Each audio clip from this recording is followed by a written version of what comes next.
newer rap fans might only know Snoop Dogg as an OG who hangs out with Martha Stewart and smokes weed. But there's a reason almost every rapper in the game is afraid of him. Snoop came up as a Rolling 20s Crip in Long Beach, and right after coming into the industry, he got hit with the first-degree murder charge. This is the wild story about why rappers are scared of Snoop Dogg. Snoop was born and raised in Long Beach, California. His dad abandoned the family when he was only 3 months old, so Snoop was mostly raised by his mom. Even as a kid, he knew how to hustle. He would hit the streets and sell candy, deliver newspapers, and bag groceries to help his mom out. At first, he wasn't even in the streets. Snoop was a good kid who sang in the church choir and played football. But when he became a teenager, Snoop started adapting to his environment. A Long Beach police gang task force agent told the LA Times, on a danger scale of 1 to 10, Long Beach rates about a 9.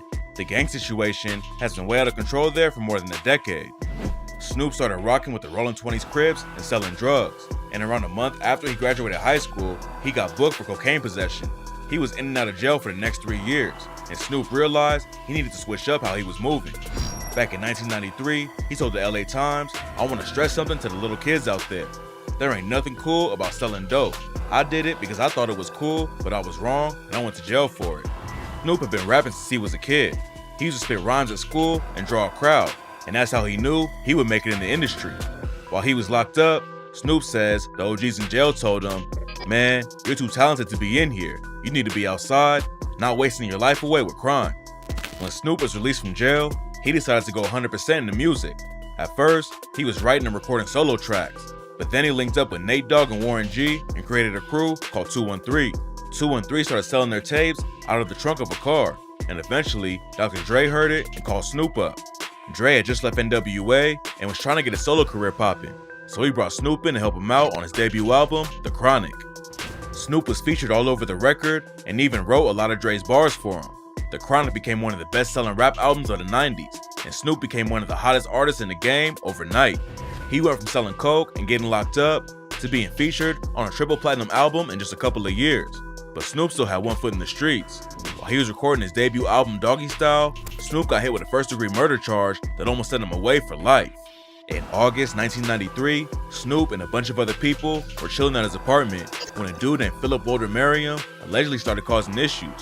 According to witnesses, Walter Merriam threatened Snoop with a gun and said he was in his hood. Snoop's lawyer also claimed that Walter Merriam had put a gun to Snoop's head at a gas station while Snoop was shooting a music video. Walter Merriam and his homies drove off to go get food. Then Snoop and his crew hopped in his Jeep and followed them. They rolled up on Walter Merriam at a local park, and the crew started going back and forth.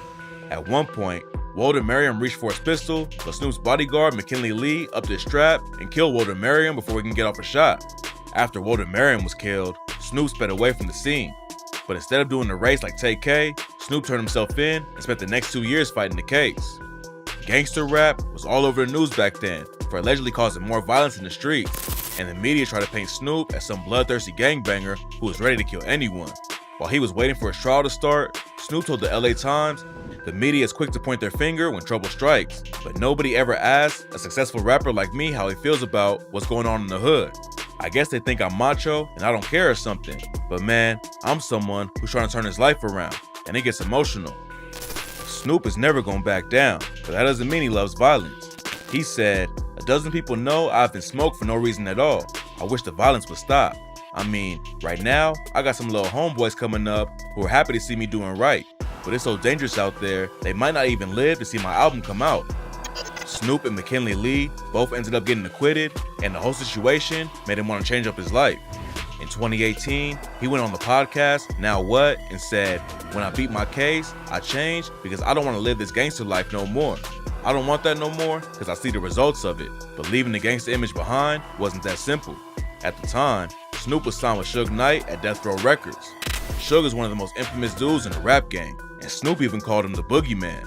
According to rumors, Knight's first major deal in the industry came after he dangled Vanilla Ice off of a hotel balcony until he agreed to sign over the royalties for the track Ice Ice Baby.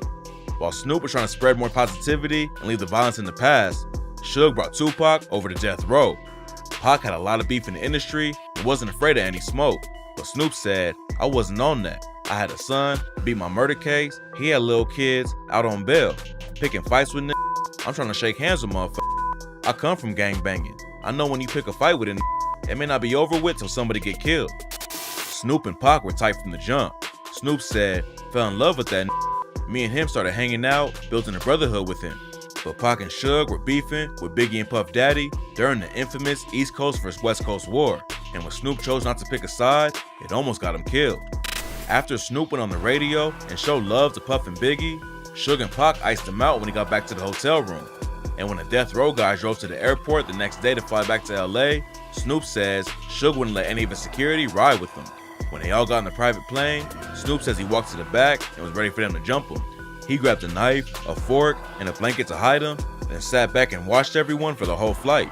The plane touched down, and Snoop tried to say something to Pac, but Pac iced him out again. Then a few days later, 2pac was shot and killed in Las Vegas. Back in May, Snoop went on Logan Paul's podcast and said, "We feeling like it's gonna be alright until we get to the hospital and see that it ain't alright." He got tubes in him. When I walked in, I could just feel like he wasn't even there, and I fainted. Snoop says Pac's mom checked him and said, "My baby ain't never seen you weak. I don't want you to be weak in front of him. You go in the bathroom and fix yourself up, and you go back in there and talk to him, and you tell him how you feel." After Pac died, the situation with Suge got even worse. But while most dudes in the game were terrified of Suge, Snoop wasn't afraid to speak up. He accused Suge of being involved with Pac's death, and after his second album dropped, he refused to release any new music with Death Row. Then, in 2002, Snoop aired Suge out on the track Pimp Slapped, where he rapped, "This is a bitch like his wife. Suge Knight's a bitch, and that's on my life. And I'm gonna let the whole world see, cause you f***ed up the industry, and that's on me." After all the drama with Suge and Death Row, Snoop really did turn everything around and start giving back. He's raised millions for charities, and in 2005, he started the Snoop Youth Football League for at-risk youth in California. In 2018, there were reportedly over 1,500 kids playing in the league, and Snoop even started a special needs division for kids with physical, mental, and developmental disabilities. But even though he's using his platform for good, Snoop still won't let anyone press him. Back in 2015, a dude from the Rolling 20s Crips named Big Flossie aired Snoop out on Facebook for not doing enough for Long Beach. Rumors started flying that Snoop was banned from his old hood, but he hopped online to clear it up. Snoop posted a video and said, "First of all you talking that shit about Snoop can't come to the hood, he can't do this. I can do whatever I like when I like. Second of all, you niggas is 50 years old. You can't get a job, cuz? I'm the king of Long Beach. I made it fashionable for niggas to bang the dub. I made it universal, motherfucker. I'm the nigga that took the set around the whole globe. Yeah, that's me. That's who. But now I'm doing positive things now. I'm enlightening homies and showing them how to get it a different way. Cause I know the truth. It ain't none of you put me on the set. And ain't none of you motherfuckers gonna kick me off the set, mother. Yeah, Big Snoop Dogg. Don't get it f***ed up. Snoop is one of the only OGs from the 90s who's still relevant today. At this point, he's not just a rapper, he's a certified superstar who still has connections to the street. A lot of rappers make it out of their hood and leave it behind. But Snoop has been giving back for decades and still shows love to Long Beach. Nobody else in the game is like Snoop, and that's why his rep has been solid since the 90s. And even though he's all about spreading positivity, other rappers know that trying to press him won't end well.